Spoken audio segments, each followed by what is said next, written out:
didn't get enough sleep last night. Hey, Kirby. Ugh. I am tired. It's like, what, 7? And you live like 10, you live, I think, like 5 hours, so 7, 8, 9, 10, 11, 12. I think it should be like 12 a.m. for you. Or I'm dumb and this is, or, I don't know.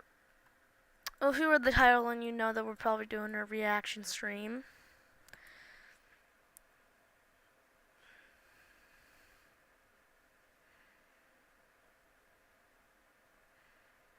Okay.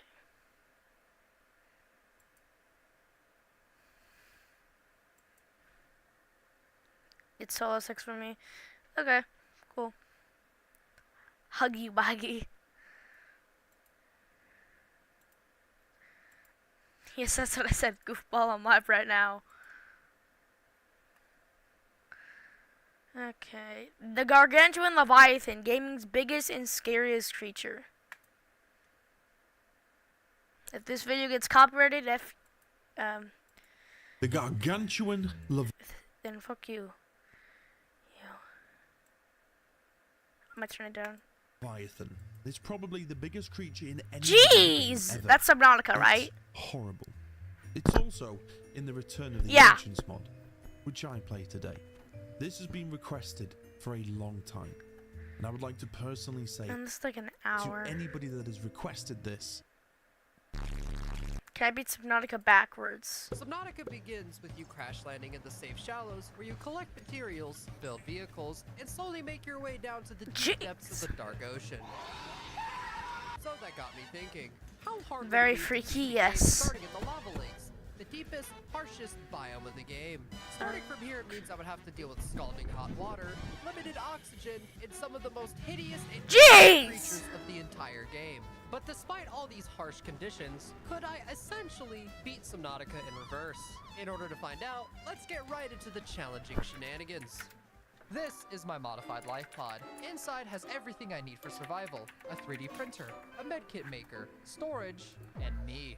Good old, innocent, little me. I think our first really is oxygen. So we're gonna need to try to get 3 pieces of titanium to get a bigger oxygen tank. And we're gonna need to craft multiple. The only way to get titanium this far down is from limestone outcrops. Usually they're quite rare, but I increased the spawn rate of them inside the lava lakes to make the challenge possible.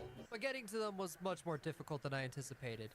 Not because of the boiling water or the overly aggressive wildlife. Reaching the outcrops was difficult because of a mechanic called oxygen deficiency. Since I'm being crushed by 15,000 meters of water, I Yo, what's up, Layton?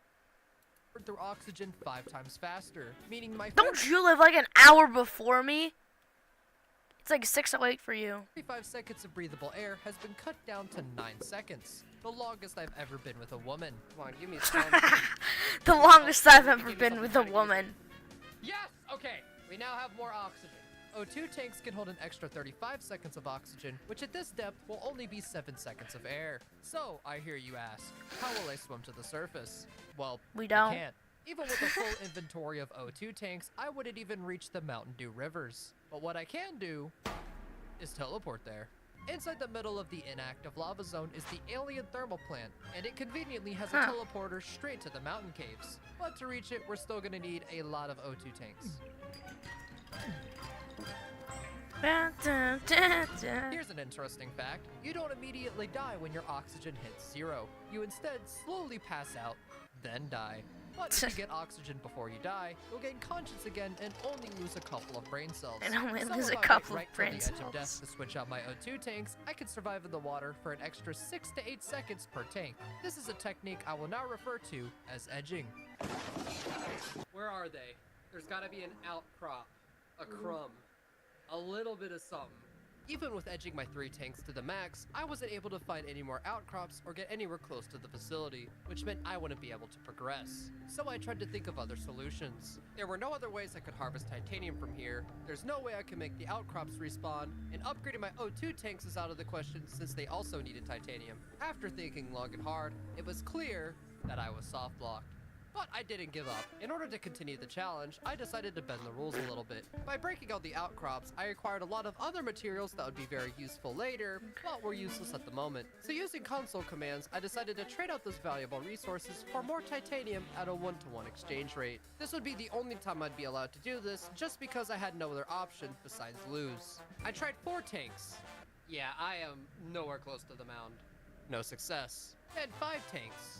Alright, here's the mound, but I don't know if I'm going to be able to reach the entrance because I'm running low on oxygen.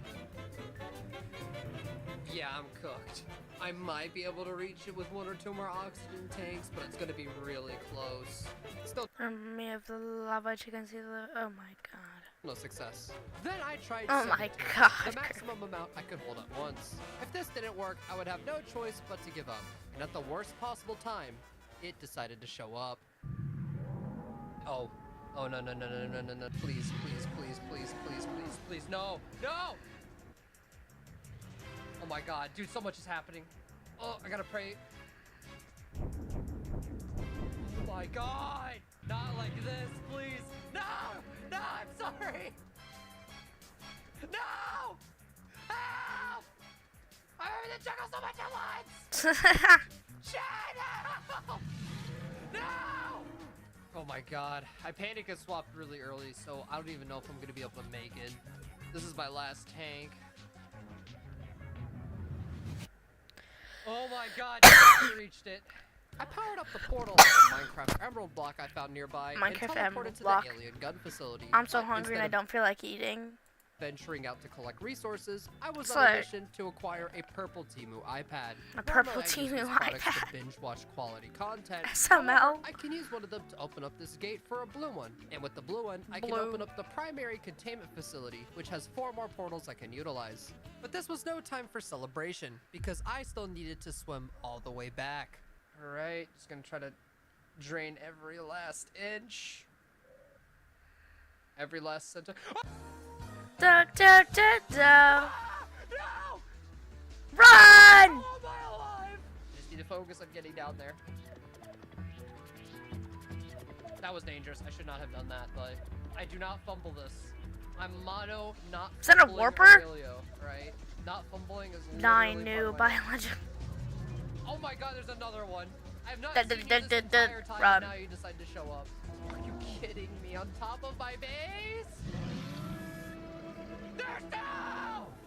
There's no! There's a warper. 2 warpers. No! Wait. Okay, thank God I kept the ion cube. Okay, I kept both the ion cube and the tablet. I swam to the And the facility TV and used tablet. the blue pad to bring down the force field, where I Is that the Grim Reaper? encountered another issue. I don't remember where any of the portals No. lead to. But Mono, Oh. I hear you ask, why does this even matter? It matters because one of them leads to the Lost River. Getting this portal would be a huge problem, since I wouldn't be able to reach the surface from here, and there aren't many good resources either. Now, I could do a quick Google search to figure out which one leads to where, but I had a much simpler, quicker solution. Gambling. Oh god, I'm terrified. I don't want to make the wrong decision here. No, I'm a gambler. This one is not the Lost River. I'm calling right now. Mushroom biome. All right, time to see if I was right. Okay, this flora makes me feel like this is not Lost River, which is good. Oh, it's the bulb zone. Okay. This was pretty good. The bulb zone was not too far from the surface, much safer than the lava zone in Lost River, and has a lot of titanium and a variety of other resources. Nice. However, it does have its downsides, and I realized one of them very quickly. Chat, I just realized I have no idea how I'm gonna find the portal again. Because of this, I was left with 2 options. Teleport to the thermal plant and swim back from there, or spend possibly a large amount of time scouring the bottom of the ocean to find a safer portal. I had to pick option 1 because I suffer from a disease known as crippling laziness. Alright, purple tablet. TV. Intake recommended. You know what? You know what else is recommended? You hopping off my dick, lady. Yeah. Okay, we're in the last stretch. See that chat right there? I actually killed that. Nope, No, no. I'm joking, it's your kill! Hey man, look, it's your world, I'm just living in it, alright? I swear. Bro, why do you even want to eat me? I'm only like 2 calories or something. We're so close. Are you joking? Fuck At you. that moment, Fuck you, I ended up Warper. losing everything except for a single soul Why does bro have my cat? for ore, which would allow me to do nothing. I went back Kirby, out he and took grabbed your the cat. resources, then tried to make my way back home again. Only this time, I was successful. Yay. Here, I made a bigger O2 tank, swimming fins, the British hole puncher, and a The scanner. British hole It puncher. has taken us about 2.5 hours to get the scanner, and I don't know how I feel about that. And with my new tools, I was able to scan more blueprints and work towards building my first vehicle. Things were going Smart. really well. I was progressing fast with minimal opposition, but we do have a big problem. The Aurora was spreading deadly radiation waves, and the bulb zone was right at the edge of it. Despite my toxic personality traits, I wasn't immune to radioactivity, so I would need to patch it up. On my journey of gathering materials and the blueprints I needed, I found an egg. A succulent, unguarded, innocent egg. After refining my raw materials, I went back to build a sea moth, but encountered an interesting dilemma. What in the... What? Dude, you're blocking the way. Dude. Okay, I'm just gonna scoot by you, okay? Ow! What the fuck? What the fuck? Oh! Yeah, no, you're dead. Dude, just leave! Dude. This is the most unfortunate placing of this fucker I've ever seen. Go! Shoo! That's right, get out of here! Nobody likes you. Okay, so here's I what don't we're like gonna do. him. Boom, mobile vehicle bay, right? And then boom, I'm gonna climb up in here. Boom. Once my portable oxygen tank was built, I drove it all the way to the Portable shipwreck oxygen and began exploring the area. Bro, That man just committed that suicide. dude just killed himself. I just saw that in real time. Just Once committed. inside, I blew my load all over the fire, got the blueprints for the prawn suit, Neptune rocket, and Cyclops engine, patched up the holes around the engine room, then made my way out, all happy and healthy. The next God! step to beating the game is building the Neptune Why does bro rocket. have my In dog? order to do so, I would Why need does to that build bro? a Why does bro Cyclops have my shield dog? generator. This is a problem because I don't have a Cyclops. I The still only like thing your I'm missing to premium Kirby, craft I'm one is sorry. the blueprint for the bridge and hull, which can both be found in the mushroom biome. I very quickly found the bridge fragments, but struggled to find any of the hull frags, so I decided to search for them in the crash zone. I could go to the sea treader path, but that's over 2,000 meters away, and I don't have the battery life to spare, so I searched around the area. After draining my batteries and reaching the sea treader path, I finally found the hull frags I needed. Now, to build the Neptune rocket, I would need an extensive amount of resources ranging from different depths of the game. And to traverse those depths and harvest those resources, I would need to make a fully upgraded prawn suit. Now, making the suit was simple. It was the upgrades that were going to be tricky since I would need to extend my base. Why is it tricky, you ask? Well, in case you forgot, I would need to build it from the outside, where everything can kill me.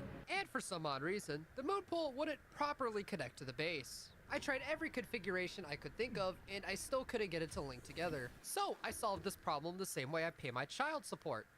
By not didn't. doing. This base layout is a little suboptimal, but I'll have to work with it. Once I had the upgrades, I built the suit and got to work on getting the materials I needed.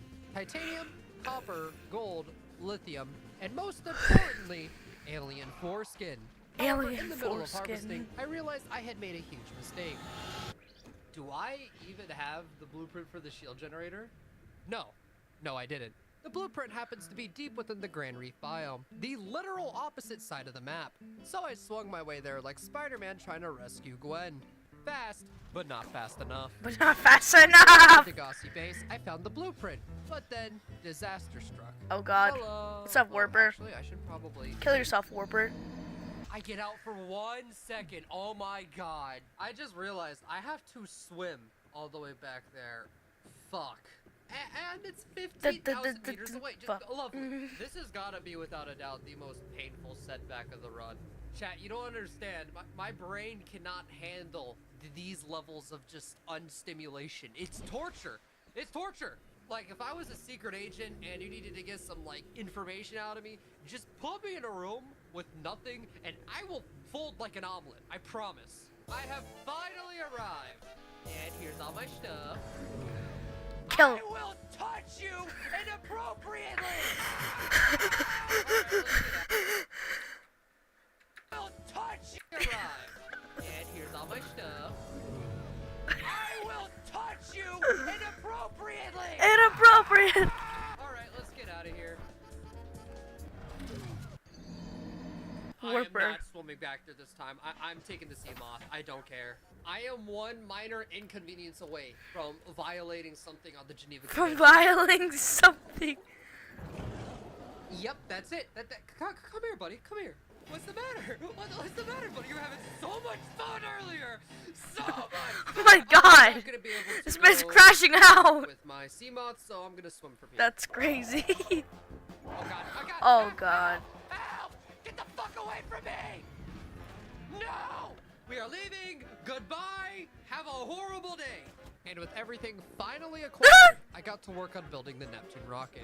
During the That's the process, Cyclops, I you reminisced on where dumbass. I began and where I had ended up. I literally climbed from the deepest pits of hell and onto the surface where I'd be able to spread my influence to the stars. So I powered up the rockets. Warning. Self-destruction sequence initiated. Wait, what?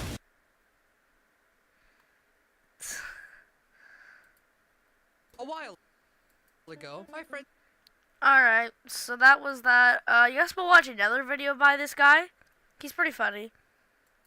I guess we'll watch another video and then we'll do some more stuff. A while ago, my friend Zambi tried to 100% Subnautica in 10 hours. And Brought although joy he to my managed to get the soul. challenge done, it was far from impressive. Jesus! His run was littered with many inefficiencies, horrible resource management, and a terrible lack of mom jokes. And in this video, I aim to surpass him by 100%ing Subnautica in under 5 hours, half the time Zambi set for himself. And Under 5 hours? He speed ran it, and it still cost him 7 hours. How long is this game?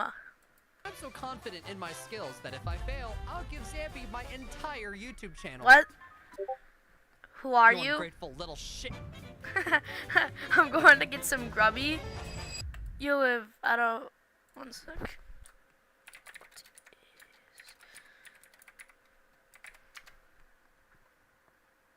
Grubby.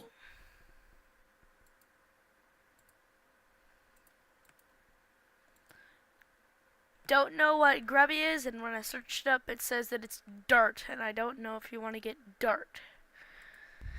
Now, before we You get know, I'll pause the video if you mean like a snack or something. I'll pause the video for you. Actually, I'm gonna go get some. I'm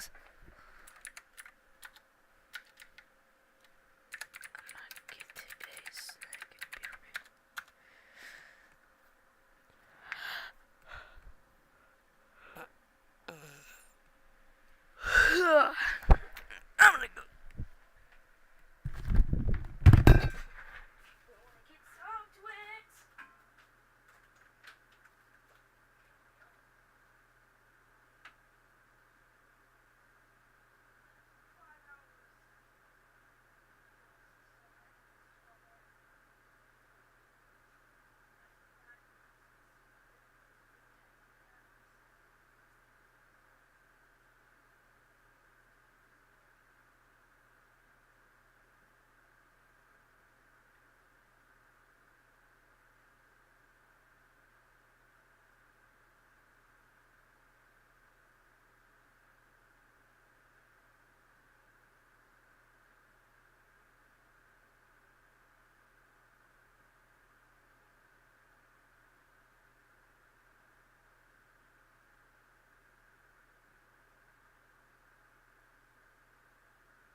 Okay, I'm back too.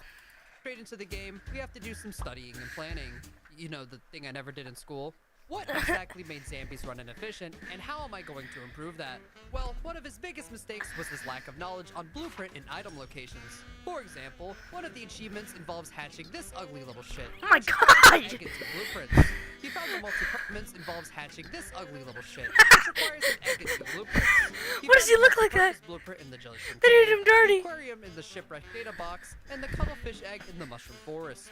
So much time would have been saved if he just went to the Degassi base in the Grand Reef, which not only has all three of these things, but also is another achievement that he would need to get later on. He also spent a lot of time and valuable resources on items he realistically didn't need, like the high-capacity oxygen tank. Sure, it's super nice to huff oxygen for almost 4 minutes straight, but those 4 lithium rocks could have been used to make 2 plasteel ingots, which could have gone to the prawn suit, What? That's because I was just running. Cyclops, or even the Neptune rocket parts. And there are plenty of other smaller things, but I'll get into those. Oh no, that was just me pulling in my chair like this. That's my chair. That's my chair that I'm. When I get into the actual game.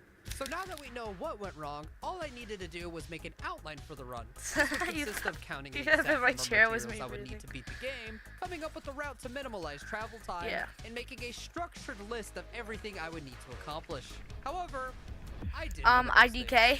I suffer from a horrible disease known as crippling laziness. But despite this illness, I did come up with a really good solution. Yeah, I'm just gonna fucking wing it. Now, with my YouTube channel on the line, was this really a good idea? No. Well, there was only one way to find out. It's a no. Alright, let's just get to it. After getting the first achievement by diving into the water, my next priority was building a sea glide to swim around faster. However, I would need to build a scanner first. Alrighty, some mushrooms and titanium. Now all I need is copper. Please, copper? That is not what I needed. Please, copper?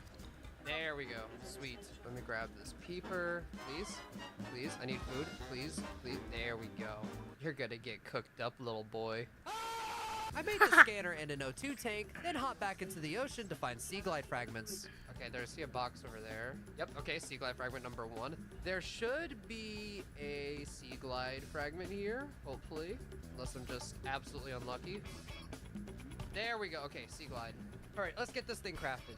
So I need a battery, and I don't think I have any copper. Great. Alright, buddy, tell me where the copper is. Is it over here? I'm gonna bang your head on the copper. Oh! He actually showed me where the copper was. You're still getting cooked. I'm gonna cook you. I built the sea glide and timed it at 6 minutes and 24 seconds. Pretty fast. Faster than I built the sea glide. It was actually 7 seconds slower than Zambi's time. Oh. Shit. I decided to try and catch up by finding the sea moth and mobile vehicle bay fragments as fast as I could. I can't. I need to find the mobile vehicle bay fragments. Exactly on my side. Come on, sea moth parts. Where are you? I already found the sea moth parts easily. No, it's a bioreactor. Chat, I'm losing so much time. Let me see if I can at least. I'm playing Subnautica today. By the way, we're redoing the sub Fridays. Progress. Give me a mobile vehicle bay! That's a sea moth fragment, and there's a box right next to that. That could be the mobile vehicle bay. Let's see. And yes. Okay. Now we need like 2 more sea moth fragments. Oh, so it's around the green area. That like grows into the red area. And there should be. Yep. Okay. I see the other sea moth part. Once I got the blueprints, I went back home. Sorry to if build I'm the mobile talking so vehicle loud. bay, then Or if I'm immediately talking used just it to not build loud the at sea all. moth, clocking in at 27 minutes and 31 seconds. Nice. Which was a minute slower than Zambi's. At this rate, I would end up with a run even slower than his. So I had to find a way to cut corners somewhere. And for that, I decided to go to the jelly shrimp caves. Oh. There's an achievement here, as well as some very important resources I need to beat the game, like diamonds, gold, and lithium. Alrighty, I found the hole. Let's just get in and out of here as fast as possible. Gregory, get in my hole, Gregory. The jelly shrimp caves are around 200 feet deep, which is about as deep as the sea moth can go before it turns into an ocean gate catastrophe. There are a couple of spots that are over 200 feet, but I'd still have to risk capsizing traveling to each of them. Let's go ahead and get the resource gathering out of the way. Oh no, I forgot to watch my oxygen. I should make it. Probably it's gonna suck. Oh my god. Welcome yes. aboard, Captain. Yeah, the amount of brain damage that our character has gotten from oxygen deprivation has got to be outright record-breaking. And after a little more exploring in these We're gonna custom finish this depths, video, I and then finally we're gonna found hop the on Degassi Subnautica base. for a And little once I bit. got the achievement, I rushed back to the life pod to make a habitat builder, allowing me to get another achievement. Okay, so we now have 4 achievements out of 17. This was great since we were clocked in at around 44 minutes. 2 minutes faster than when Zambi got his 3rd achievement. By making a risky play, I managed to take the lead in every way possible. But I had to stay focused. Even though I was ahead of Zambi, I still had the pressure of completing the challenge in less than 5 hours. And I still had 13 more achievements to go. So I wasted no time and built everything I needed to explore the Aurora. Yeah. This turned out to be very quick though, due to the location of my base. You see, Zambi set his base up at around the safe shallows, which isn't terrible, but with my setup right here at the edge of the grassy plateaus in Kelp Forest, I had a majority of the game's resources within a short swimming distance if I needed them, ultimately saving me huge amounts of time throughout the speedrun. But I'm getting ahead of myself. It was time to patch up the Aurora. I'm gonna go in through the bottom since I believe that's faster. FBI, open up! Inside, I scanned parts for the prawn suit, got the blueprint for the rocket, and patched up the engine room for another achievement.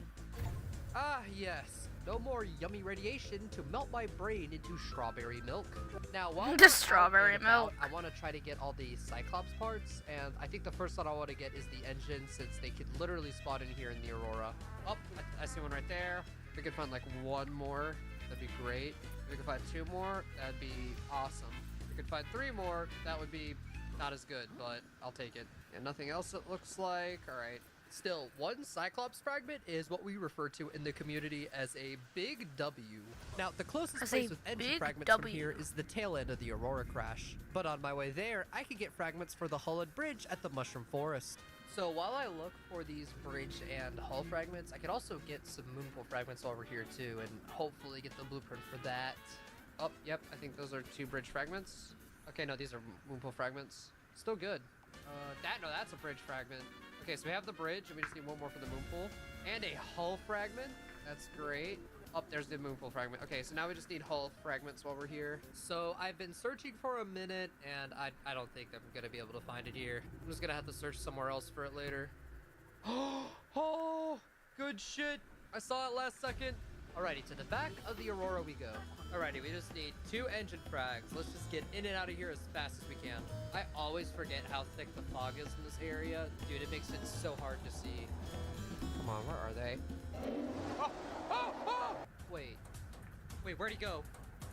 I turned around for like 2 seconds. Where did he go? I refuse to let anybody tell me that Subnautica is not a horror game. This is terrifying. Oh, okay, sweet. We got 1 engine fragment. Come on, scan. Yes. Really quick, I just want to check. Oh, that's the other one. Come on. Okay, we're out of here. Hey, I'm just leaving. Goodbye. Have a wonderful day. Oh my god, homies chill like that. Alright, well, Homies out chill. and about. Homies chill like that. Oh, never mind. We're chill like that. You're go. You're Hey, no, back up. Back the fuck up. Back the fuck up. back the fuck up. Yeah, that's what I thought. Peppermint colored fuck. Peppermint colored Was the fuck. floating islands. Not only could I get an achievement for exploring the Degassi base here, but right under the island was the Grand Reef, which has another Degassi base and 2 more achievements. 1 for exploring it, and another for grabbing and hatching the cuttlefish egg. The island achievement turned out to be straightforward, but the Grand Reef was a different story. I think the base is like just a little this way. Maximum depth reached. Yep, we don't want to go that far down. Wait, what's that sound? Oh my god, nope, I'm getting back in my ship. I forgot he Nope. existed. Yeah, I Ghost. think it's down here, but my sea moth can't go deeper, so it looks like I'm gonna have to swim if I want to reach it. This is a terrible idea. Yeah, it's definitely down here, but I'm not gonna be able to reach it, not with the current equipment I have. So yeah. Hopefully I'm this will just gonna also have to help come me back. kind of Oh my progress god, in I actually Subnautica. don't think I make it. Please?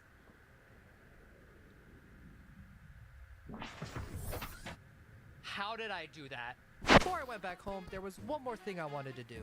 You see, I got the prawn suit blueprint from the Aurora, but I would still need the drill and grapple arms if I wanted it to be any use to me. So I decided to look around for those parts since their locations were pretty close by. I'm seeing a lot of torpedo arm fragments, which is like the one thing I didn't need. What's this? Oh, I was was gonna end up needing that pretty soon, so it's actually really good that we got that. Okay, to the Under Islands, I guess. We have arrived. I'm praying that I find both of the arm fragments here, because I don't really remember off the top of my head the other places they can spawn. Oh, there's a drill arm. There's a couple of drill arm fragments. Okay, so we definitely have the drill arm. Grapple arm anywhere? Oh, grapple arm fragment number 1. Please, please tell me we can find a second one here. Oh my god, the run is glorious. Back to base, and we're gonna have to do a lot of crafting. After building the moon pool, vehicle upgrade console, and a fully decked out My prawn hands suit, are I decided to make bleeding my for way real? back to the Grand Why? Route to get the cuttlefish egg and alien containment unit. Did But you hurt encountered him or something something? quite interesting along the way. Are you saying that because you're typing? Oh Oh my god! let go of me! How do you spawn I'm not there? gonna lie, like, I was actually jump scared by that. I had no idea there were reapers actually, like, in this direction. Wait, what is that? Oh, I mean, that saves me some time, I guess. Now, this was strange. Random reapers, unfamiliar territory, the blueprint for the alien containment unit. These were things I theoretically shouldn't be seeing. But before I could realize what was happening, it was far too late. Wait. No fucking way I went to the wrong island. This was a very huge setback, but not necessarily the end of the world. I was halfway through my time and had 8 out of the 17 achievements. Success was still very much possible if I locked in. However, if this were to happen again, You it did would not. be very, very problematic. Degassi I habitat, put my hand where on are the chair you? and I felt the Oh, cut. yep, there it is. In here, I got the achievement, grabbed the cuttlefish egg. I and remember found the that blueprint happened for to the me once. I Cyclops just put shield my generator, hand the on my second to last chair. blueprint I need in order to beat the game. And like However, I it was felt time the to get kind of more like stabby achievements. thing, and I And to do saw that, there I was would like need to a upgrade my mini prawn suit little to withstand knife the in harsh there. conditions of the lava zone. It wasn't like So a I real made my knife. way It to was the a lost plastic river like and acquired Play-Doh some knife, nickel but it and was crystalline ingrained sulfur. into my But on the way chair. back, I found an unexpected gift. Time capsule? Watch me get like a plasteel get from this. This would be huge. Oh, nuclear time capsule.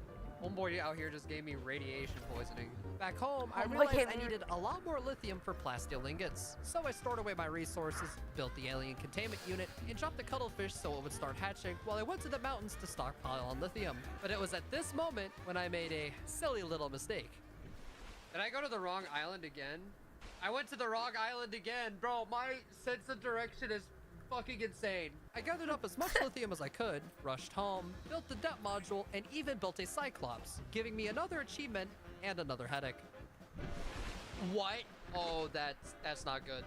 I mean, I got the achievement from it, but I need to get inside of there to build the Cyclops shield generator. I think I'll just deal with it later, because I still have so much I need to do. But with my depth module built, I swung my way down to the lava zone, gathered up some crystalline Viagra, and made my way to the alien thermal plant, giving me another achievement and also giving me the last blueprint I need to beat the game. So I need to go back home and upgrade the depth module to continue, which would normally suck, but thankfully I can power up this portal here, which will give me a direct shortcut to and from the mountain facility. Oh, and it also gives me an achievement. I forgot about that. And I just realized that we now have to deal with the Cyclops situation back at home. I think with the prawn suit jet upgrade, I'll be able to reach it, but I don't know. I'm just a little nervous because, like, if I can't get inside of that, that's GG's on the run. Like, I don't think I have enough time to get the materials to build another Cyclops. So, moment of truth. Oh. Oh, yes, run saved. After building the Cyclops shield generator, I started building the rocket and fully upgraded my prawn suit's depth module. And with it installed, I traveled back to the lava zone to dive deeper and get more achievements. And there it is, the egg hatching facility. Oh my god, it's behind me. Oh my god. Oh my god.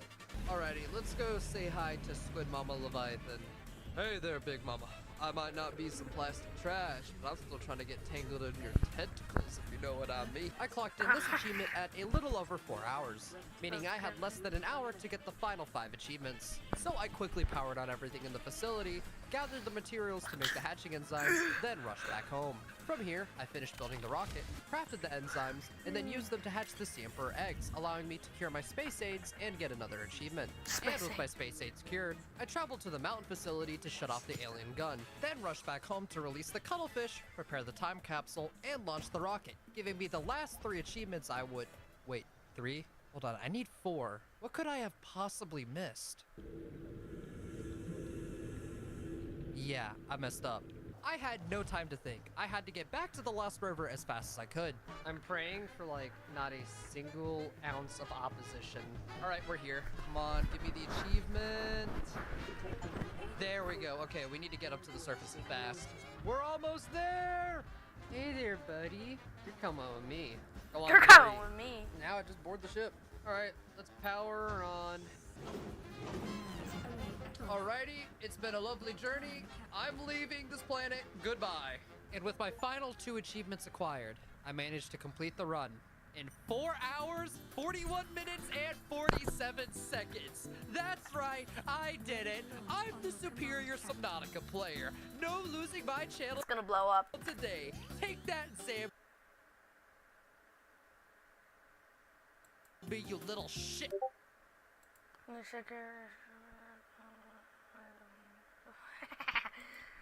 Oh What was my that God. laugh? He thinks my content is good? It was about the time that he knew he fucked up. Wait, what did he say, Subnautica Sam? player. No losing my channel today. Take that, Zambi, you little shit. Oh my God. He thinks my content is good? What is this? Subnautica features 3 different vehicles the player can use to explore. Gotta click this. I'm actually probably gonna watch this guy in my free time. He's funny. Good content. Anyways, so it's been like 38 minutes. This isn't gonna be an hour stream. It's gonna be a little bit more than an hour stream. I guess with that knowledge of him literally speedrunning Subnautica, I'm pretty sure that we could possibly make some progress by building a mobile vehicle bay, and most importantly, building the sea model, since I already got all the fragments I need.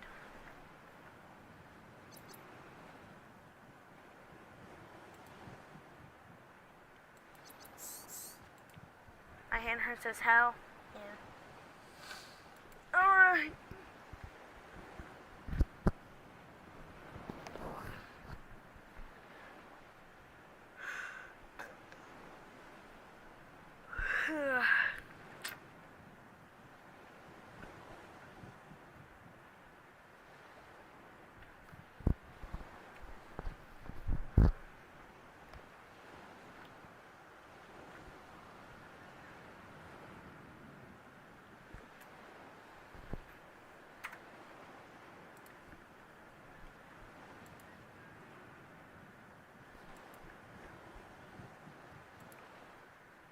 Phobia. You know what? I'm gonna watch more of him while we're waiting for the game to load. Simulator. But one thing these vehicles all have in common is that they aren't very well equipped to face off against Leviathan threats. Or are they? In this video, I'm going to be using all 3 vehicles to kill the 3 deadliest Leviathans in the game. Okay.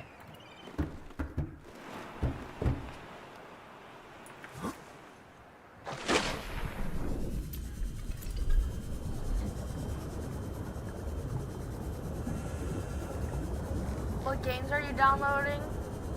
What do you mean? I have $50 in Steam like money, but I don't know if I'm gonna buy anything. I'm gonna wait for Chapter 5 of Poppy Playtime to come out.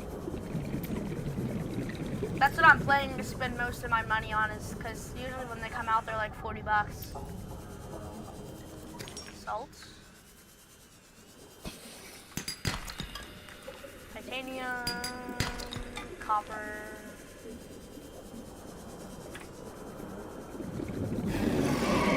Oh my god! Mobile vehicle bay! New blueprint acquired. He wasn't lying! You can go ahead and just like...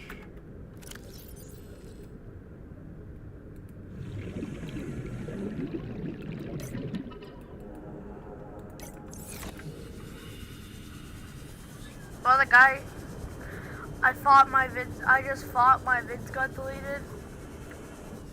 Like for copyright.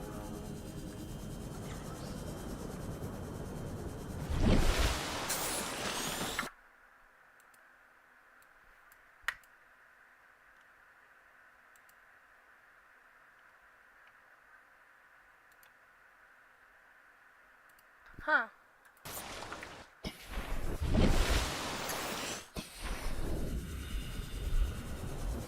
I don't know.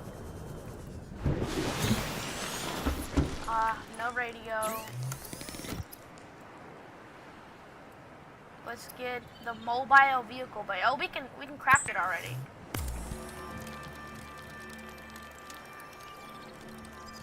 No, because one of the music is copyrighted.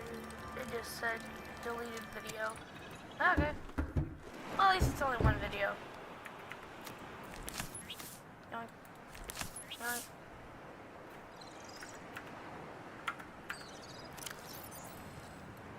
Let's go ahead and plop him.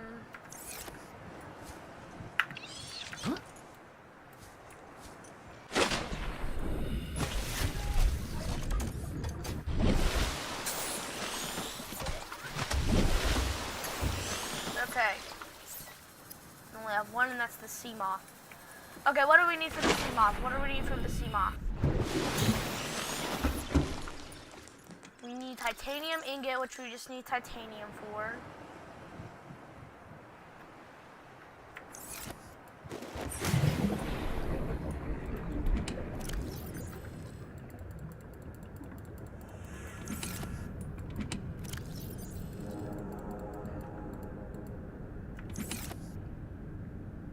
Okay, so we need one power cell, and then we need lubricant. So we gotta go back to that creepvine place so we can get more of those berry things. Why does it look so creepy from afar? We just need one. Oh my god, that stalker was like infected. I said yoink. I said yoink. Thank you. After this, I don't think we'll ever need to really use our sea glide much because we're gonna be zooming around in our sea moth.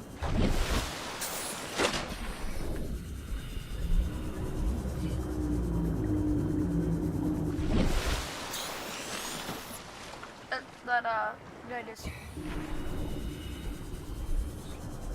And we get a new radio message. Bet. Distress call. This is Officer Keen in Light Pod 19. The captain is gone. I have assumed command. The last thing the captain did was give me coordinates for dry land. Lubricant. We regroup 1.5 kilometers southwest of the crash site. Stay together and good luck. One lead. This message will now repeat. Rendezvous coordinates corrupted. Transmission origin 1,000 meters! Signal location uploaded to PDA. No, I'm not rescuing you. It's gonna have to be a no-no. Okay, we need quartz for we need quartz for glass. Power cells is, I'm pretty sure 2 batteries. I think I have 1 battery stored in one of these chests. I don't know if it. Can I? There we go. And then let's take 2 mushrooms.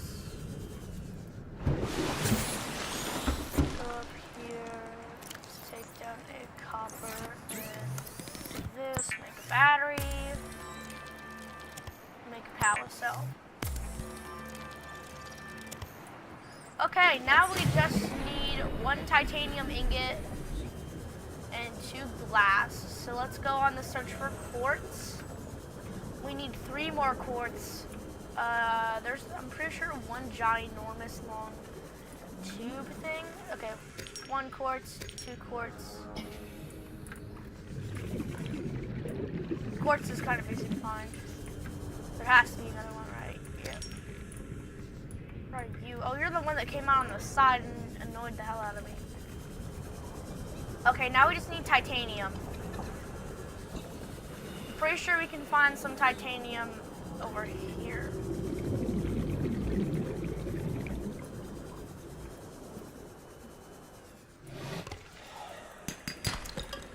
I guess we can kind of like get titanium from that, but like.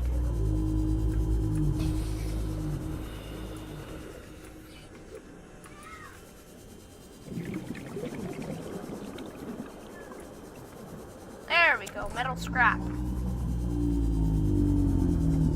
Can you guys shut up? Like, please.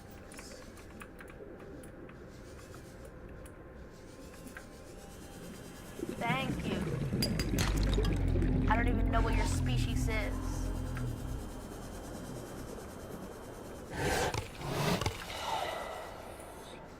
Yay, it would have been nice to know this was here before I spent like hours looking for it. Yay. I'm joking, I didn't actually spend hours on it. I spent 2 hours. 30 seconds. Can I please get some metal scrap, man? But come on. Just one. Oh, there's. Don't know if that'll be enough, but I guess we'll try to see if that's enough. I'll probably find like maybe one more on the way back if I just keep my eyes peeled. Sometimes they can spawn in the safe shallows, but for some reason, the little chompy, those guys, they like to snap them from this place and bring them over to there.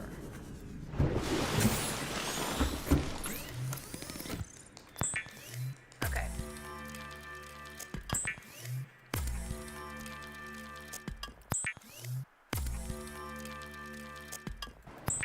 Okay, let's make a titanium ingot.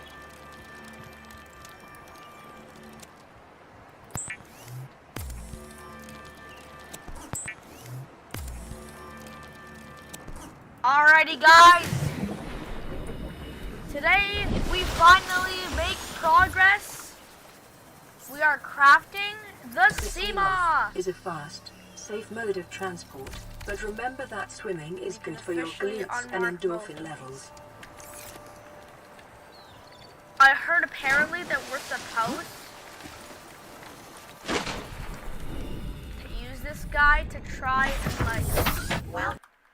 Welcome aboard, Captain. Ooh, this is good. Okay, first off, we're gonna go over with a brand new thing. Just in case we die, we're gonna go in the life pod.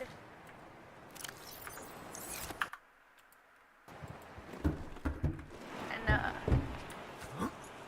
our Seamoth is Mark II, and we still have a Sea Glide just in case. No, welcome to the Captain.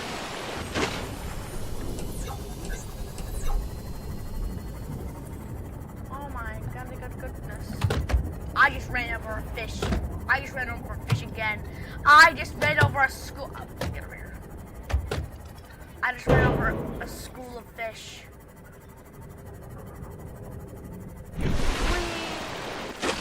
Oh, and we don't even need to worry about oxygen that much because, like, the Seamoth has oxygen inside of it. Man, this Seamoth is gonna protect me for life, man.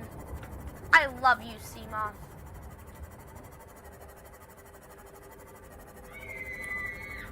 Oh yeah, this is the wreckage that I thought.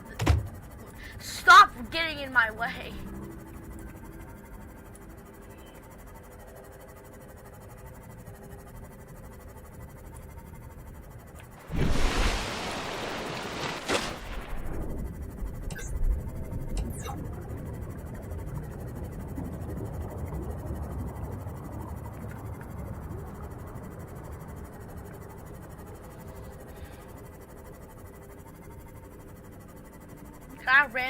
Can I ram my Seamoth into the stalker?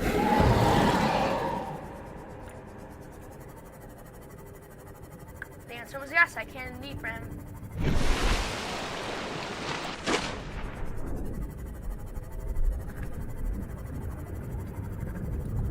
I forgot how thick this fog was.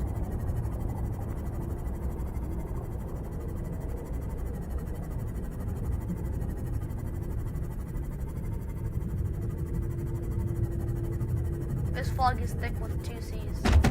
Jeez, I thought you were making me think I was ramming into something else. Whatever that big guy was. Should I be afraid?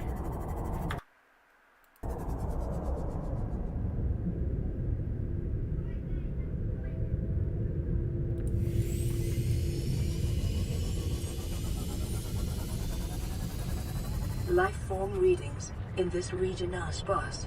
The Aurora's radioactive fallout will have devastating effects on the alien ecosystem if not contained within the next 24 hours.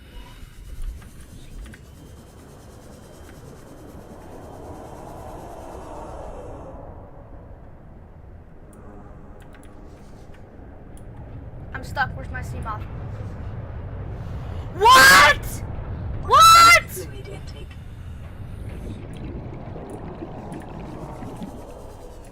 Get in my sea moth.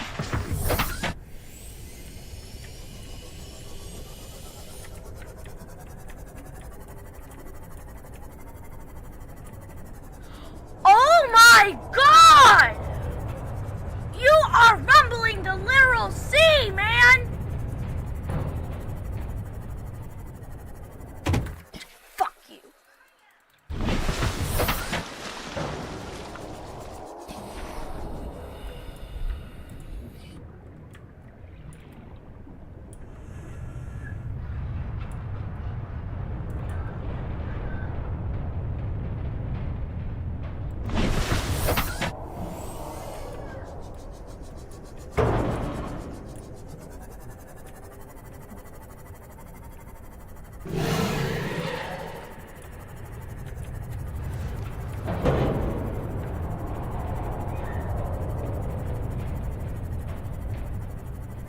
No, this is your territory.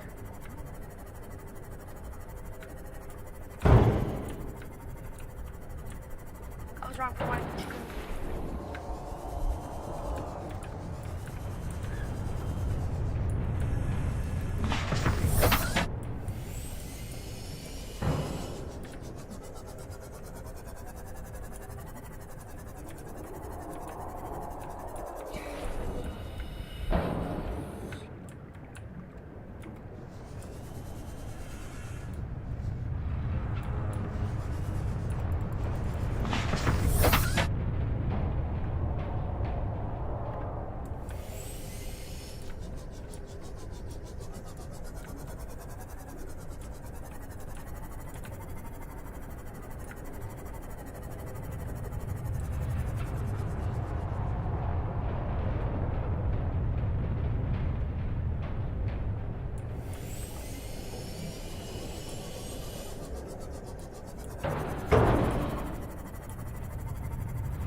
Over here?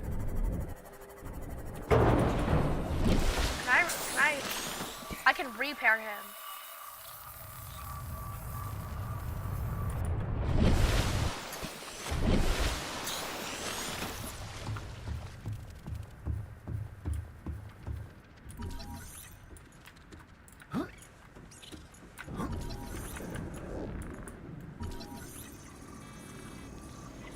Seek fluid intake immediately.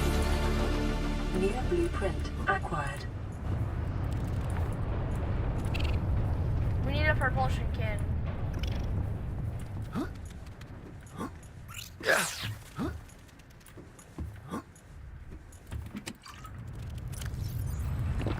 Vital signs stabilizing.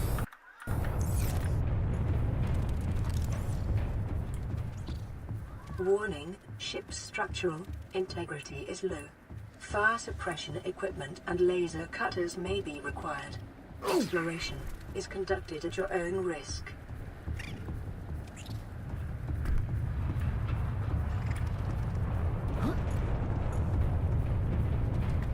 Okay. Caution. Scans show the digestive tracts of nearby life forms contain human tissues.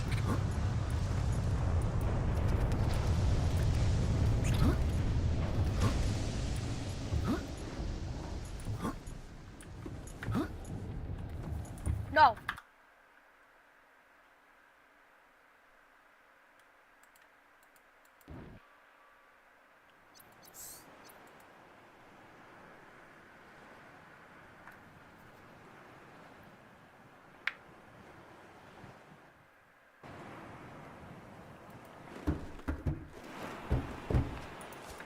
Let's try that again. I'm joking.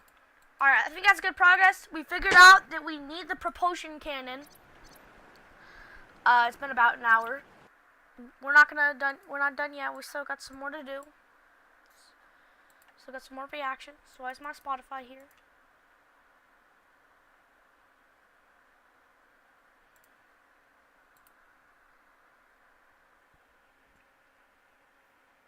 Diver Wimpkin movie is not the best. It finally came out, the new Diver Wimpkin movie for Disney Plus. I literally got Disney Plus just to watch this film, and then I'm gonna cancel it right after. And going into it, I didn't really have that much of a feeling about it. I was just hoping it would be okay. I mean, I knew it'd be better than The Long Haul, that's just easy. I mean, literally, Greg could have stared at the camera for 5 seconds, say poop, and that would have been better. So it really can't be that hard to beat that film, but I was hoping for something good, and, well, let's get into what I thought about it.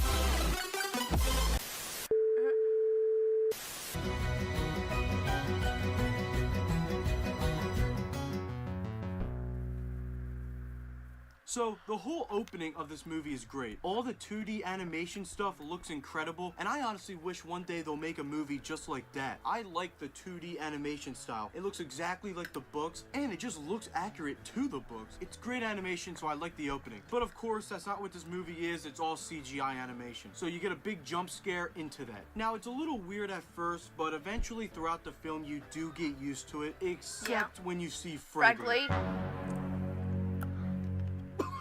Every time he came on the screen, I jumped out of my seat in fear. Make sure you... POV me when I see a Reaper Leviathan. Posted a video today? Cool. Let's watch it. Videos. Is there a short? I think this is it?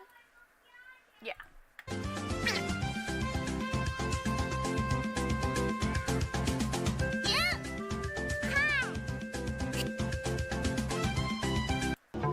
That's cool. Okay, let's continue with the video.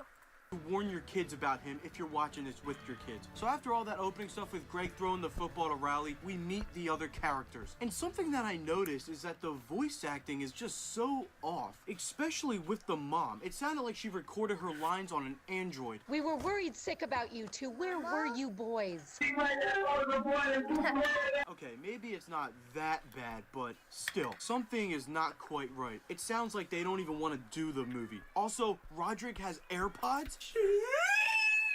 But also, why does he sound like he's 8 years old? Okay, listen close. I think they should have got somebody else with a little bit deeper of a voice to voice Roderick, but it's not like it really matters because he's in the film for like literally 5 minutes, so once you hear Roderick, he's out by the time you get used to it. Something I did enjoy, however, is they made the dad go back to being kinda weird. I hated how in The Long Haul they made the dad just so generic, but in this movie they have him back to being his weird self, which is good. That's how he should be. Also, this line was kinda funny. Please don't mention the cheese thing to Rowley. It'll scare him half to death.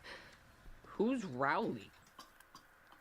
I don't know how to say it really, it just felt like the classic Roderick, and not the Long Haul Roderick forcing jokes out harder than moms do giving birth.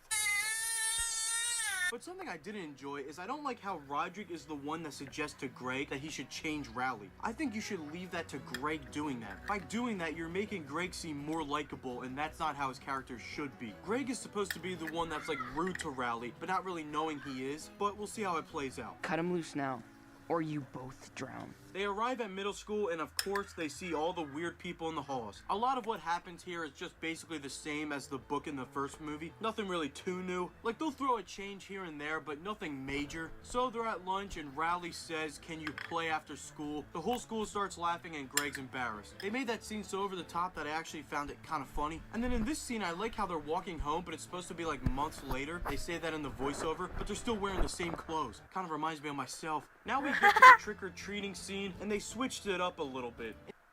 I don't know if you guys, I don't know if everybody here, I don't know if Kirby, I don't know if you celebrate Halloween, but I'm being a Red Among Us for Halloween this year. Instead of just Rowley and Greg I don't know why I did, I just want to say it. going out, they have to bring Manny along this time. And Manny and Rowley is getting all the candy while Greg is getting nothing. So of course, in classic Greg style, he uses this to his advantage and has Manny go up to the doors to get all of Manny's candy. This difference I do like. It's very subtle, but it made it different enough to where it was entertaining. So then the teenagers show up and they chase him around. I thought this guy was this guy in the first movie, but actually he's not. He's still in this one. But they're chasing him down and they end up in a ditch in the road, which kind of doesn't make sense because it's supposed to be an actual road through the woods. So why is there just a big ditch here? I think I'm looking too deep into this. They get stuck and the teenagers are mad and they say they're gonna pay for it. And then we have this scene where we find out that Rowley actually wants to sign up for clubs and Greg doesn't, which is basically the complete opposite from the original movie. So obviously this is a big example of changes from the original book and film to this version. Another example would be this scene where Greg already knows that the cast is gonna make Rowley popular, and Greg wants to use that to his advantage to get popular as well. In the original movie, he didn't know everybody was gonna come to Rowley because of his cast. In this, he already does apparently. And then they have this whole thing where the mom finds out that Rowley broke Alright, see ya, Kirby. his arm because of the game that I'm probably ending stream soon. Says that right as Ice Cream joins. What's up, Cream? I just did this early stream so Kirby wasn't half asleep watching.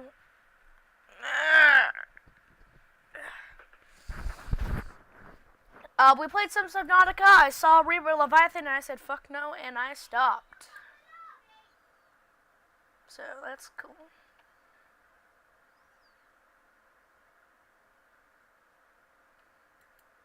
Alright, another year, another batch of 5th grade head cases. Kabir. Okay, what should I watch? What are we gonna watch, Ice Cream? Since he's leaving. That freaky ass thumbnail. It's not like a multiplayer.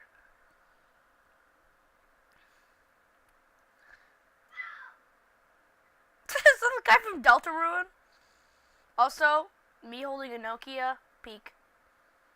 When did Leighton say that he would post the thing? Who am I? Okay, what? Okay, yeah, his trailer was 5 days ago. I don't know. Cool, okay,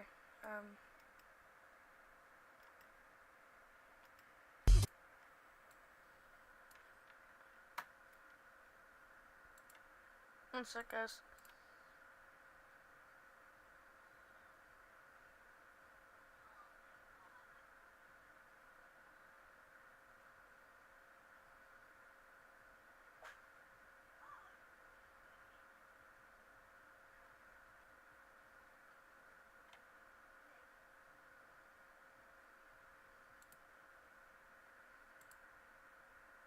Okay, I was just watching that video. What is this? Alright, so I'm gonna open these. Oh, okay, that was just Steel Brain Raw.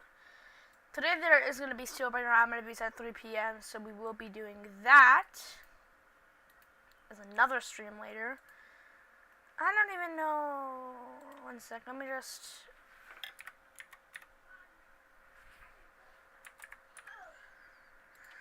Make sure that my cursors are. I don't know. Well, you gotta pick something.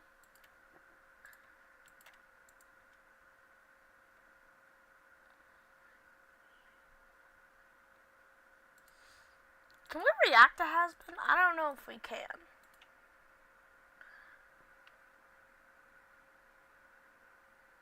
Scooby-Doo experiment. I hate. Oh my god, I hate it when that happens. I always.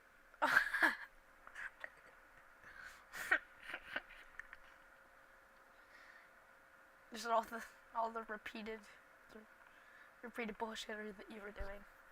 I fucking hate you. Yeah, I sent you this after your thing got copyrighted. I wonder if it will work. Bro's a legend for posting this.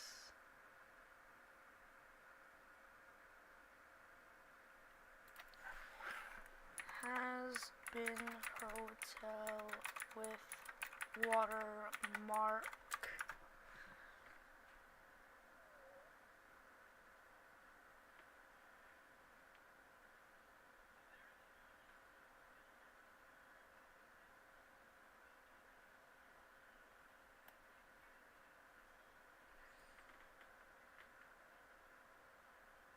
Oh my god!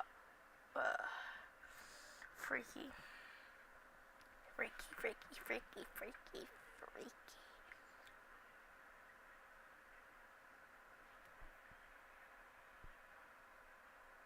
What? Where's that?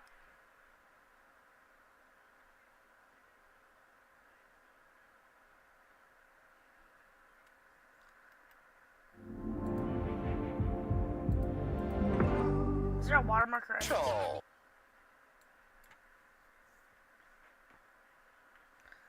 Okay, I don't know if we can. If my stream gets copyrighted, then I don't know. Maybe we'll have to watch reaction video. 1 sec. Has been Hotel Episode 1 reaction.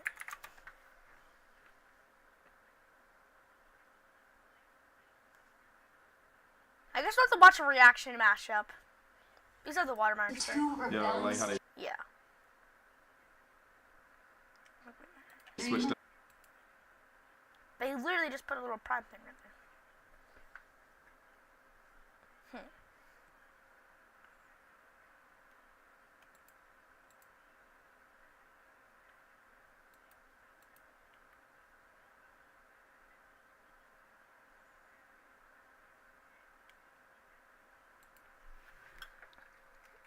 Has been hotel copyrighted.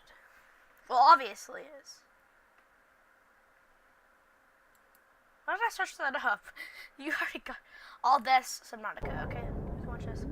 Nobody for this video. Okay, acid mushroom. Ampiel. That's the thing that got in the guy's way when we watched that video. Oh. But they got electrocuted. Aurora explosion.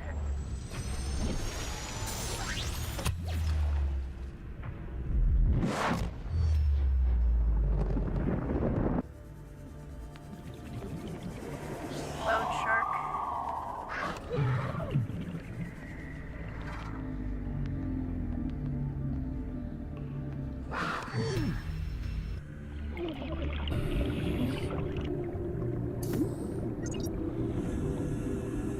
Do you have any songs, Ice Cream? Do you have any songs that we can react to?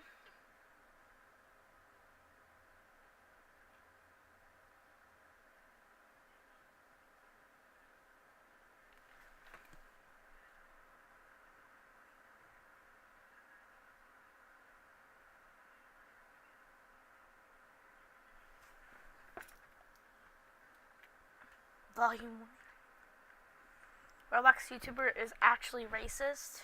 No surprise.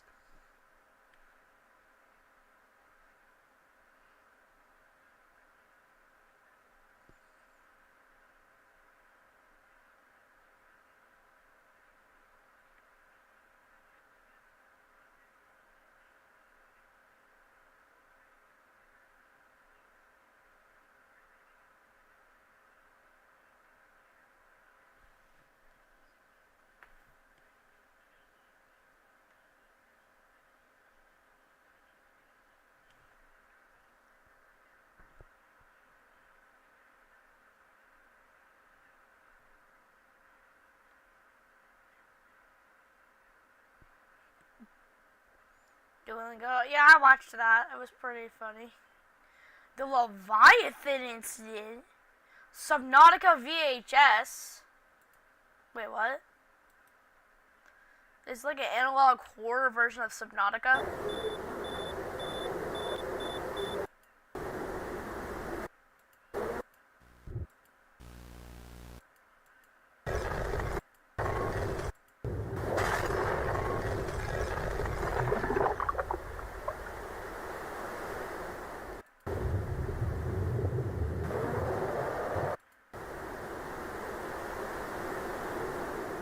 Subnautica's good ending. Survivor, we see you. Man, I don't know how you held out down there. We're gonna bring you home.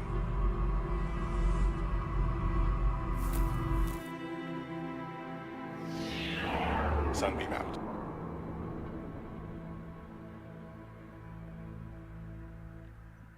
W. Subnatica in 5 minutes. Let's watch this, I guess. Actually, it's 5 minutes and 59 seconds. That's actually 6 minutes, you dumbass.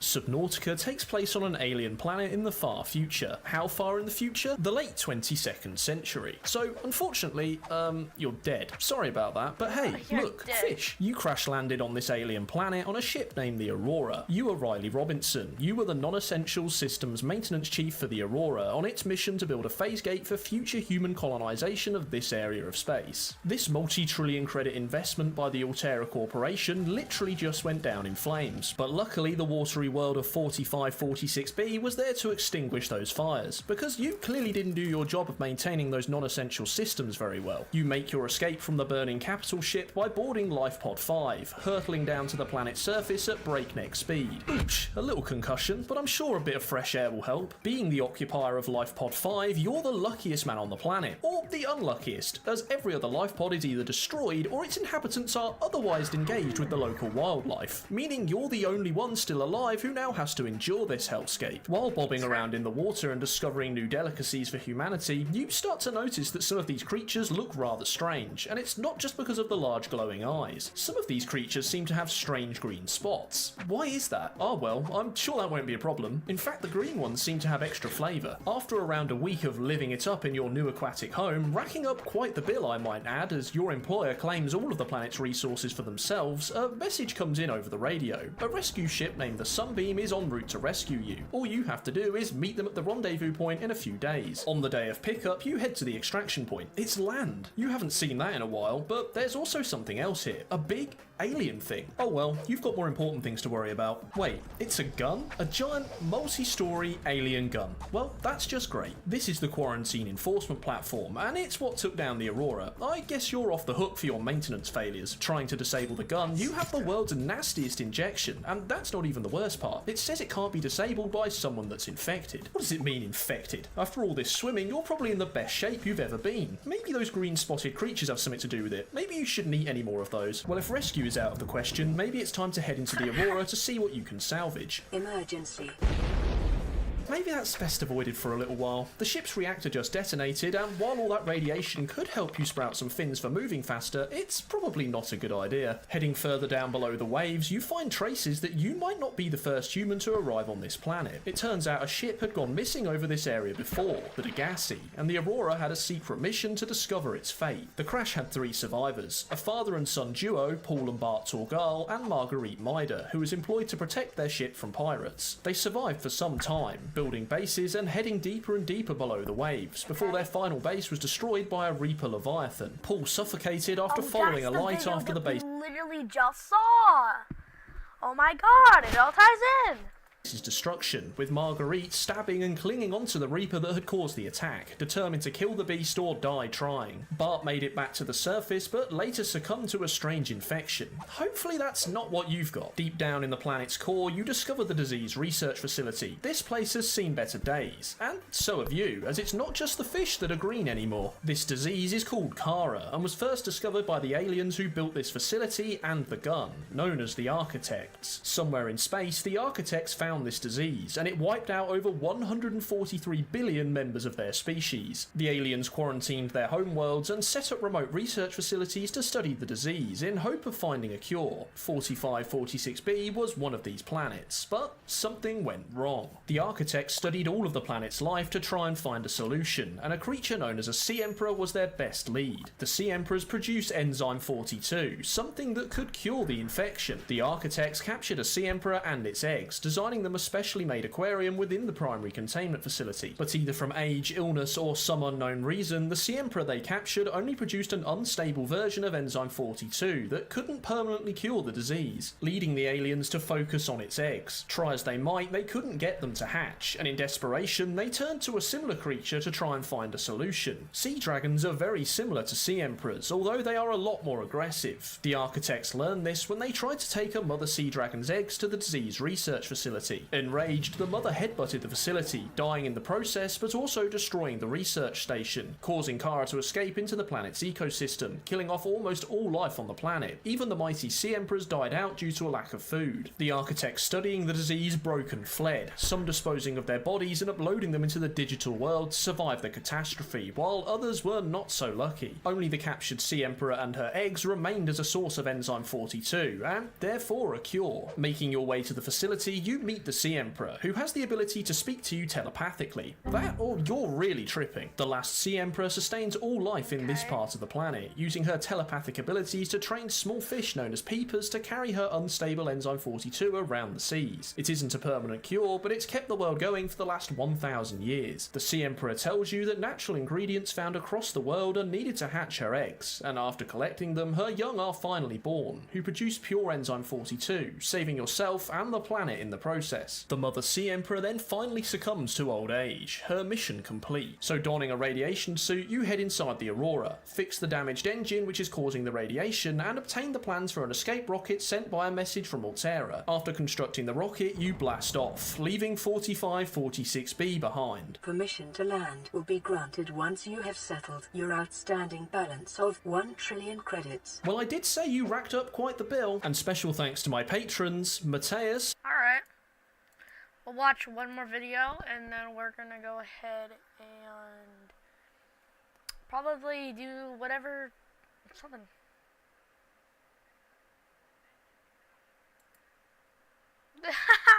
Uzi's Pomney and Jackson. Side change of plans, playing something. Okay. Oh, that's cool. That's what that egg looks like.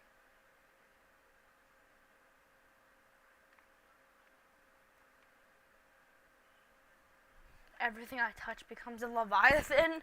What? Welcome back, everybody. It's Subnautica modded. So I added this mod by Nick's Notes that makes it so everything I touch transforms into a random creature, including Leviathans, especially Leviathans. And of course, this immediately gave me an idea for another self-imposed ridiculous Subnautica challenge. Now, I've actually gone in and altered this mod slightly, with a heavier weight towards creatures that will consume me. Now, the catch is, my hunger is actually depleting at a very, very fast rate. I modded this as well. So, by necessity, I'm actually forced to use my knife to cook food on the fly to stay alive. But of course, doing so means at any moment, what was once a life-saving consumable is now a life-threatening Leviathan. So my goal is this. My queen, the Sea Emperor, all the way down in her temporary housing situation, wants me to come see her. So I traveled all the way back to 4546B in my little pod, and I brought a few things to help me along the way, like my heat blade, the sea glide, and my diving gear. I have just enough oxygen in my tank, which, by the way, doesn't replenish to make it there. A few first aid kits and water bottles should hold me over. Also, just to make it more challenging and fun, I've altered the game even more so that every hostile creature is just a little more hostile than usual. So, good luck to me. Let's do it. Ah, yes. What is so much oxygen? Good to see the Aurora's still here. Ah, it's good to be back. Can't wait to see my queen. I got her a gift. I don't know if it's the gravity or what, but I'm hungry, dude. All right, check this out. Wait, what? Why did you turn into a rock? That is not what's supposed to be happening. There we go. It's an eye. Die! I swear to God, that thing just turned into a rock. Or was that rock always there? All right, come here, Peeper. I need more food. Come here.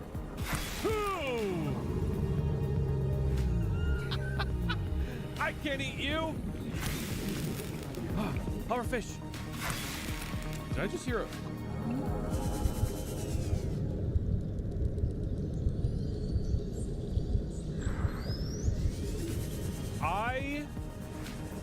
Am I hearing a ghost Leviathan?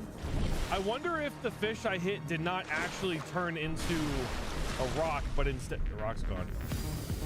But it turned into a ghost Leviathan. Is that what I'm hearing? Anyway. Oh my God. In all the years I've played Subnautica, I have never seen a sea treader in the safe shallows. Right here. Come on. Come on. Something tasty. Did you turn into a sea treader again? Something tasty. Oh God! Hit it! Hit it before it hits me! Dude, I'm hungry. Die! Kill it. I'm sorry. You have to go. Oh, I can't eat you either. Oh, God, information, dude. Can you please give me something edible? Yes, yes. Hungry. Oh, there we go. Jesus Christ, I was at 1 hunger. Okay, this is gonna be a lot harder, and I've already wasted so much oxygen. My oxygen doesn't replenish either. You know what I'm gonna do? Actually, I'll take it off for now. Save that oxygen.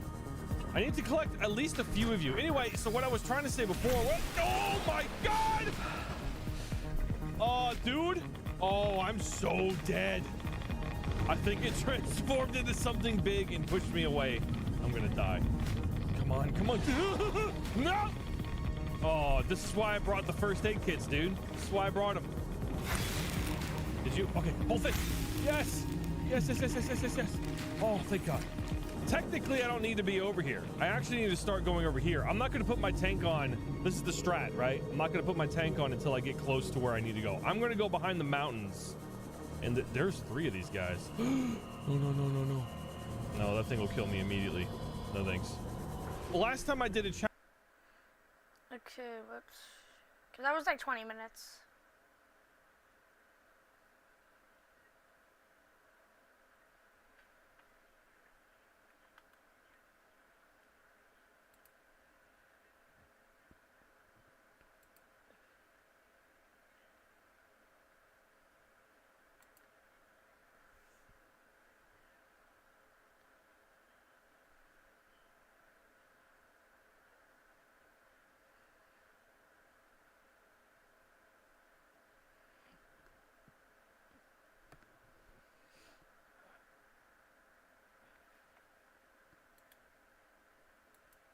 Chat.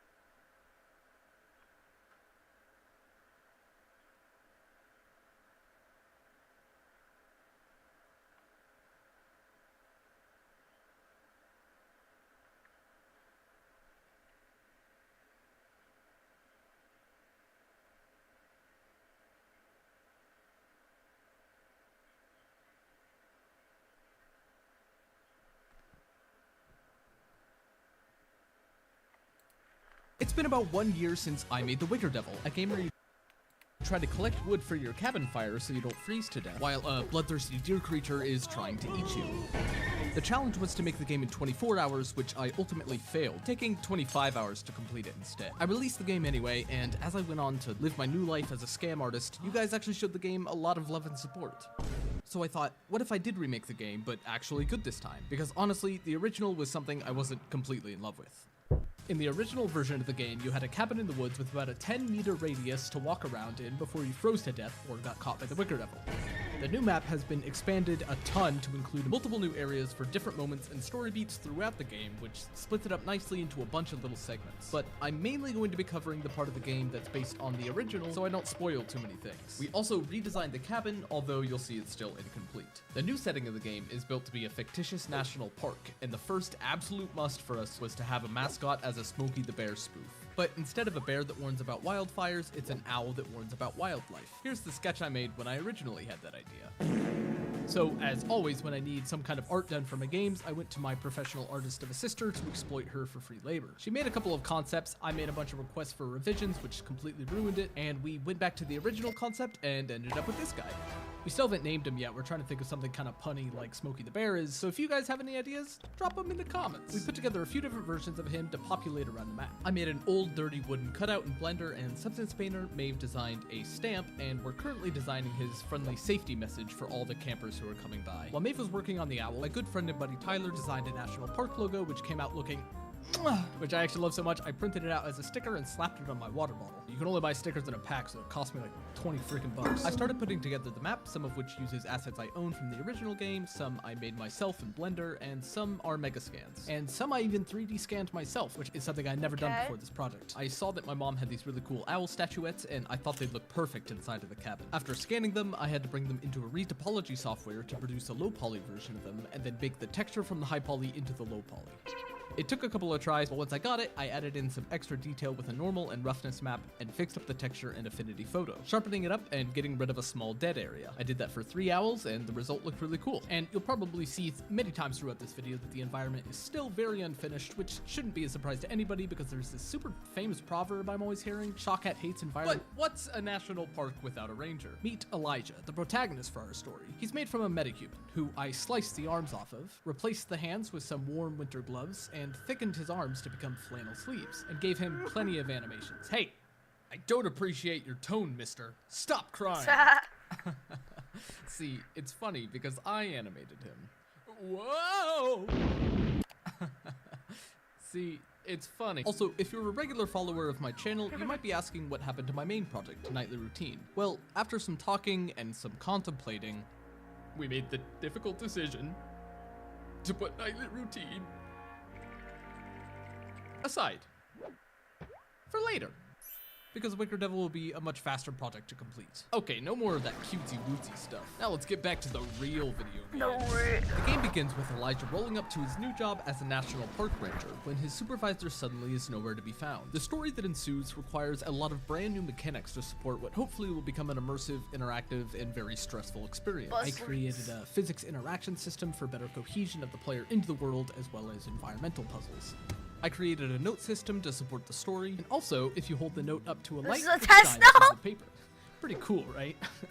Pretty professional, you'd say, huh? Pretty, triple A. Some other mechanics actually pushed me to do some more things I had never once done before for a video game. For example, at one point, Elijah's going to be holding a torch, but I couldn't find a good resource online for a torch particle effect that I was satisfied with. So we decided to actually build a torch in real life to use in the game. The plan was to build the torch out of a wooden handle and using cotton socks as the fuel. Spray it with alcohol and fill the ignited socks for a short while they burned out. We purchased only the absolute essentials, as well as kind of MacGyvering a stand to hold the torch upright. We waited until nightfall and soaked the socks with alcohol. And since alcohol burns clear, I kept breaking to wash my hands because I was kind of scared of setting my hands on fire. I was extra careful inserting the torch into the stand we built to make sure nothing was going to drip on my hands because I was a bit scared of that. We set my phone up on a tripod and filmed it on maximum quality settings to then transfer the frames onto a sprite sheet, which I could then use as a particle effect for the game. It could use a little improvement still, but I'm really proud of it and I'm happy to see that our hard work paid off. Also, I feel like I'm obliged to say don't make a homemade torch at home unless you are or have an adult and know what you're doing. We did a lot of research and had many safety checks and were incredibly responsible about the entire event.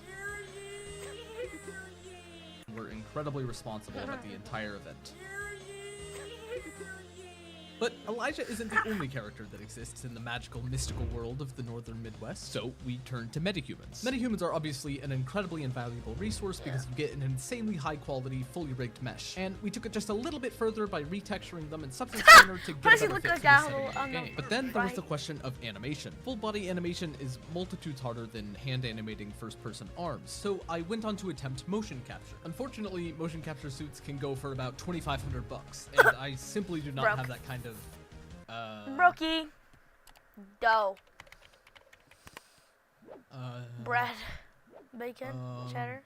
Cabbage. Bean. But I was lucky to find that the same company I was looking at, Rococo, offers a free software that tries to analyze your videos and make animation off of that. A few attempts proved to me that I look like I haven't had a good night's sleep in about 15 years, and also the animation just really wasn't coming out the way I wanted it to. One of the takes actually ended up being not that bad, but due to only having one camera, my phone, and a room that isn't quite big enough, I made the decision to go back to hand animating. It wasn't all for nothing though. I was able to use the good take as a really good reference while creating the scene. And despite me failing, it's honestly pretty impressive technology, and I'm glad I was still able to find a use for it. Maybe someday I can get a mocap suit, but before then, I'm gonna need some serious bean. And honestly, I can't think of any good ways to make any money. Anyway, I'd like to thank today's sponsor. You know those days where you're sitting around thinking, man, I want to make video games, but as far as I know, there's no way to learn by doing, with thousands of interactive lessons and their learning platform is Charles is brilliant. Go check out if you wanted to go check out his sponsor then. Get 20% off an annual premium subscription. And now to get to what everybody's been waiting for, the spooks.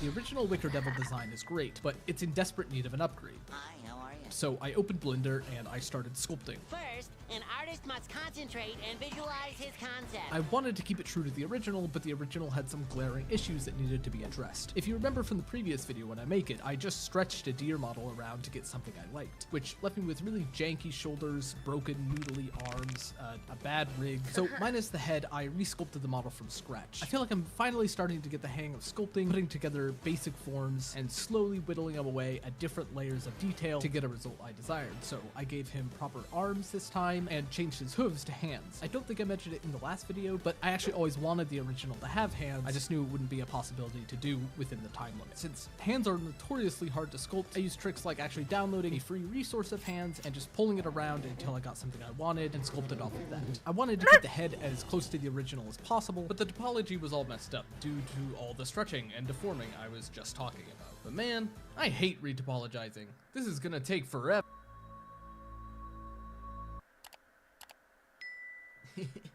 Whoa. And there we have the final modeled version, ready and primed for texturing. I then created some fur in Blender to turn into a texture so that I could paint it onto the Wicker Devil, and I'm just gonna stop right here and say that you can't even tell by the end that I even did this. After working for hours to do that, I just kind of went with a different technique. What is that? It ended up looking very good, but it was definitely super fun to do the mouth and the eyes and the hands as an addition to have that kind of creative freedom to add on to what the old Wicker Devil looked like. And to be completely honest, after all this work, I still don't feel 100% satisfied with it. I really can't get it out of my head that it feels inaccurate to the original in the way it's kind of missing that dead-eyed, hungry look at its face. So I think I'm gonna keep trying to improve it, and I'm definitely curious on your guys' thoughts as well. I was also super hyped to finally give it a proper rig. The last one was such a hassle to animate since it was made for a completely different kind of creature. But now that I can finally animate it properly, I can do stuff like this.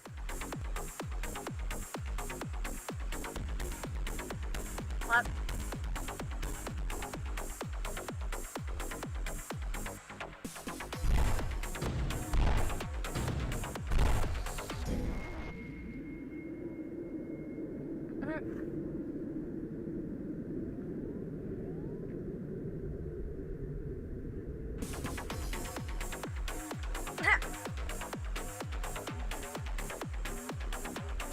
You throwing a down low?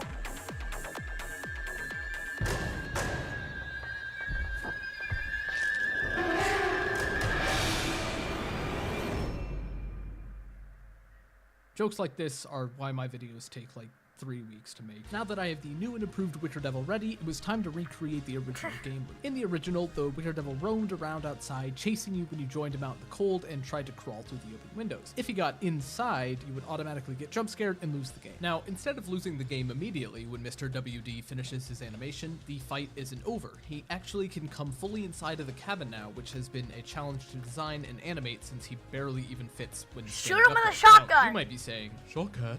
What the heck are you supposed to do when he comes inside the cabin? Well, allow me to introduce the most requested feature of the original version of the game. They were fucking mariachi out of the shotgun!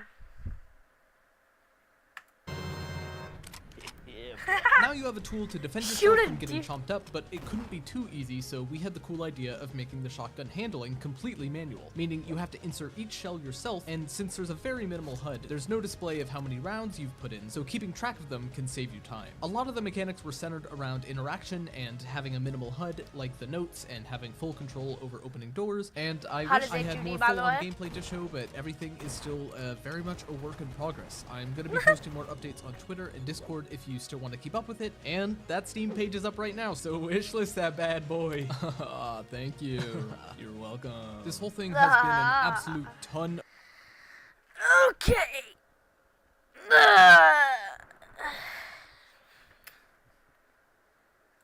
I think we'll watch like one more video and then we're gonna end it here. Let me just check Ice Cream's channel. I just wanted to see if he was live. Okay, let's, I guess,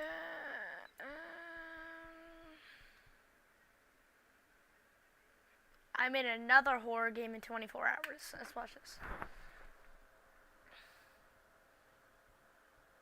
Horror is not a genre, at least not by itself. Let me explain. Take some famous horror games. Resident Evil is an action-adventure game, and also horror. Five Nights at Freddy's is a job simulator, and also horror. The Forest is a survival game, and also horror. The list goes on. This is a philosophy I'm pretending I've known forever, and not something I read online recently and agreed with. Horror games might be the most popular choice of genre for indie developers, probably. Whoa, stop watching that! In my opinion, if horror was a genre in itself with nothing else to accompany it, the games wouldn't be much more than just a button that says, press to get jump scared. Booga booga. Even as I was looking for game examples, I noticed that even Steam doesn't list horror as a genre, but rather as a theme. So I wanted to challenge myself to make a horror game in a genre that no one has made a horror game of in before. Except, I was really struggling to think of one. Card games, you have Inscription. Farming game, Pumpkin Panic. Submarine simulation games, Barotrauma. So, since I was struggling, Water games, Subnautica. I stopped thinking about horror and started thinking about games that I like to play. My whole life, I've always been drawn to games that involve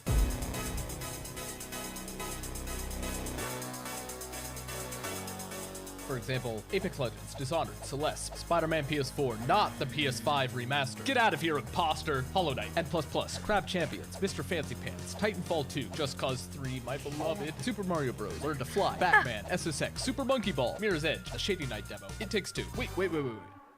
Go back. Mirror's Edge. I love it. Everybody's I love favorite top jumping, wall running, cop punching, cool eyeliner having parkour game. Today, this brave man asks, what if Mirror's Edge like a horror game? Are you serious? Are you serious? You. What? Well, as far as I know, there's no horror parkour game. Get the out of here. Oh! Finding Frankie.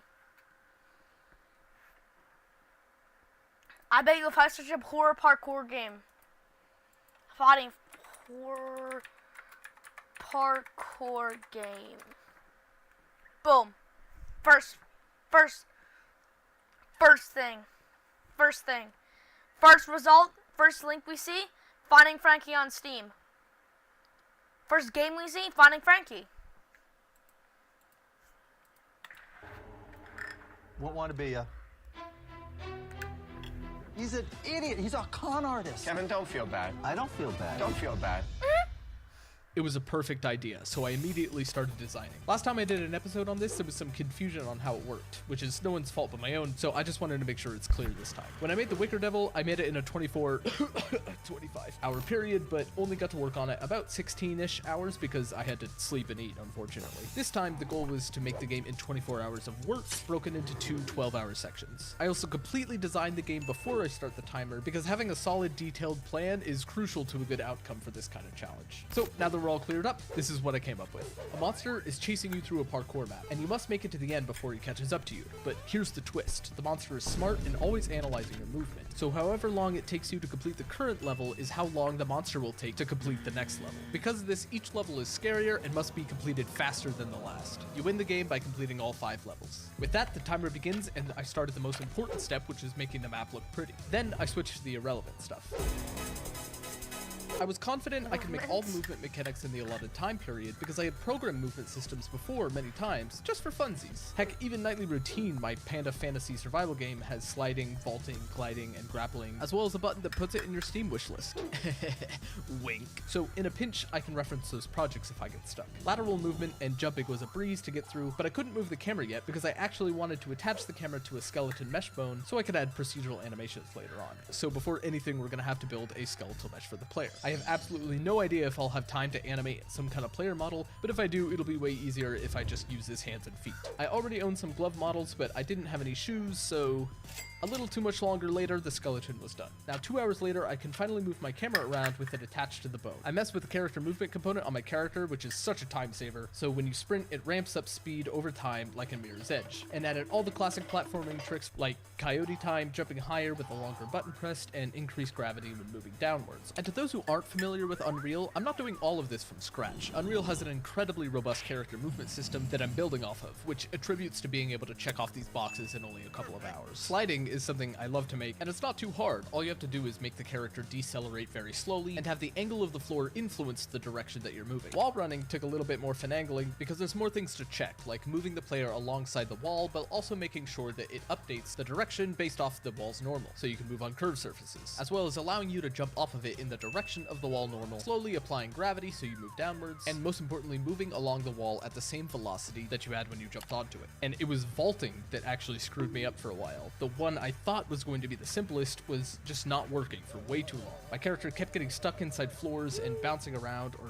kept getting thrown to the left and only the left, and also clipping through walls entirely, and it just took me a couple of hours to iron out and get it working properly, which is a couple hours longer than I would have liked. I'm the kind of guy who likes to get everything he wants instantly with no effort.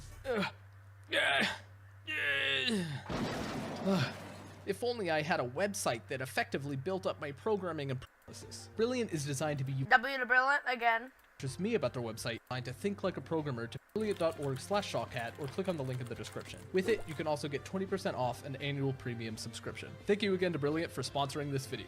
Brilliant away! Sliding, wall running, and vaulting all together took about 4 hours, but I finally got it working by messing with the player collision, which is kind of hacky, but my time was starting to dwindle and I couldn't find any other options. As you might have noticed, I was also adding in procedural animations to the camera bone using Unreal's control rig. So there's camera tilt when you wall run and vault, as well as camera reactions to jumping, and a camera shake when you fall really, really fast. I had one more movement mechanic I wanted to add, which was zip lines, and I won't lie. For the other mechanics, I tried to take some liberty from my other movement projects and try to come up with something original and cohesive for this project. But for zip lines, I pretty much just copied and pasted what I had from Nightly Routine. But it's only because the time that vaulting took was stressing me out.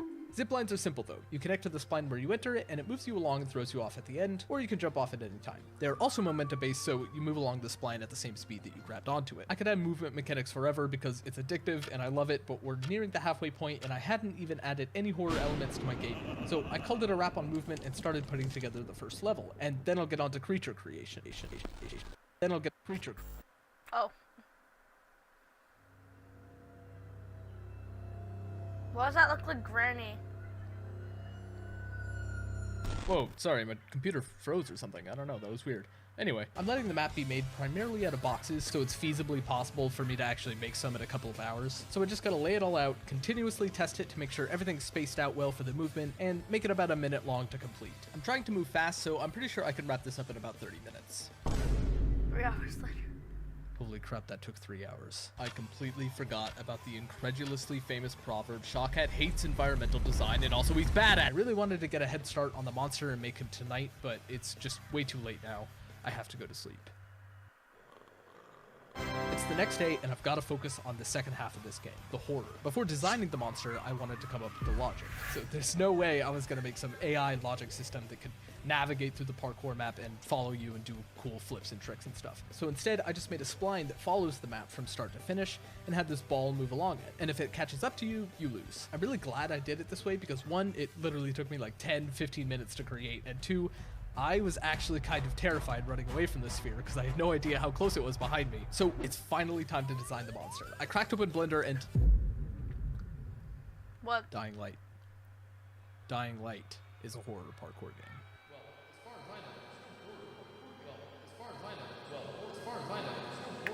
And Finding Frankie.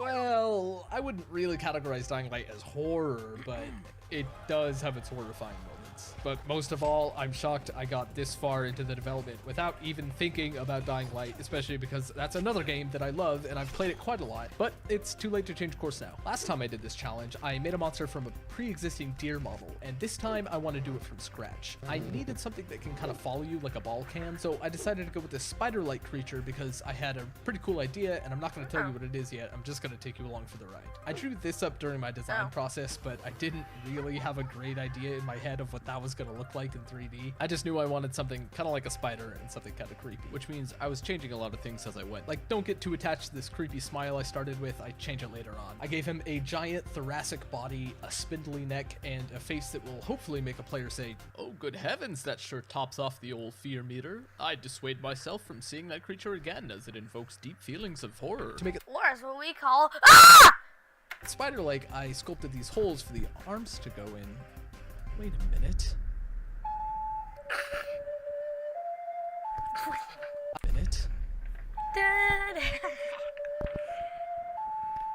I added in the arms, and I'm actually really proud of this model I made here. I think the beauty in these 24-hour challenges is it forces you not to overthink or become hyper-focused on the tiny details. Most mistakes I make just become part of the model or part of the game, and the result is often flawed, but something I'm always very proud of. I textured it in Substance Painter, and since I was focused on going quickly, I just modified one of the built-in smart materials and then painted in some dark areas. Back in Blender, I gave it the crappiest rig known to man, because it's crunch time, baby. I removed the ball and switched him out with the spider. Let's see how the new spider looks. Actually, how could you possibly expect to scare anyone with that thing? Its arms don't even move. That little nerd is right. This is where my great idea came into play. I added in an IK function to snap the legs to nearby terrain, so it would appear that the monster is propelling itself forward as it goes. Let's test it out. Oh wait, oh frick! To be honest, that's even scarier than what I was going for, so I actually kept it to a degree. If any arm can't reach the terrain, it'll bend up like that and give it that weird floaty animation, which makes this thing appear really alien and otherworldly. It's by no means perfect, but I'm astonished at how quickly I was able to do it. Adding IK legs was kind of a risk for me, because it's not really something I experimented that much with before. But since I kept it simple, it really only took me like 20 minutes, and I'm very happy with the result. So because it's a horror game, I had to check the 3 boxes, make it nighttime, make it spooky, and give the player a flashlight. And of course, added a jump scare when the creature caught up to the player. It's not as good as my Wicker Devil jump scare, but I was too nervous to waste a lot of time to try to animate something on top of all this procedural animation stuff I added, so I just went with the classic trick of parenting the camera to the head bone, and I think it's good enough. Especially because I just went against my entire whole spiel of mistakes becoming the part of the game, and I spent like an hour ironing out bugs and tweaking tiny parameters. My time was dwindling fast, so I realized I had a choice to make. Make more maps or add first-person animations. I knew the option had to be make more maps, because multiple maps is integral to the original idea of having the monster matching your previous level speed, which is too bad because I really wanted to add those animations. Goodbye, Shawcat. Goodbye, gloves. Goodbye, Shawcat. Bye. I made the way you beat the map by going to a door which displays all your time and other info, as well as a prompt to go to the next level. That also gave me the idea to make the main menu a map with doors to play and quit the game, and also acts as a little tutorial area which has its own little timer. I wasted too much time on that. I shouldn't have done it, but I did. I started working on map number 2, and I tried to be a lot faster than I was with the first, but today I learned that map design and the time it takes to put together is something I continue to seriously underestimate. Trying to space everything out nicely for fluid movement, as well as making it take about the same amount of time as the first map, was making me realize that the dream of 5 maps was slipping out of my fingers. As past Shawcat struggles with that daunting task, current Shawcat wants to say we're nearing 100,000 subscribers. When we hit 100,000 special remaining 3 hours, 1. Yep, I am still bad at map design. So there were only 2 maps in the game, but that's not a bad thing. The game is still fun and it's spooky, and I had a blast making it, and you can play it right now on itch.io. It's called Midnight Momentum. Momentum. So go get some high scores on it, and let me just tell you, my main menu high score is 596, and I am betting not a single one of you can beat it. That is a direct challenge to all of y'all. I'm sorry, it can't be done. But wait, right before you go play it, I know a lot of people are clicking off. I just want to clear one thing up. Since a lot of people were confused about my Wicker Devil video, when you download the game, this screen is an optional donation page. You can just click right here where it says, just take me to the download. You do not have to pay me a single thing to play it. It's totally free. So go have fun playing it. I had fun making it, and follow me on Twitter at Shawquack for more updates about my other projects, or maybe even this project. Who knows? We'll see. And beware, he's always watching.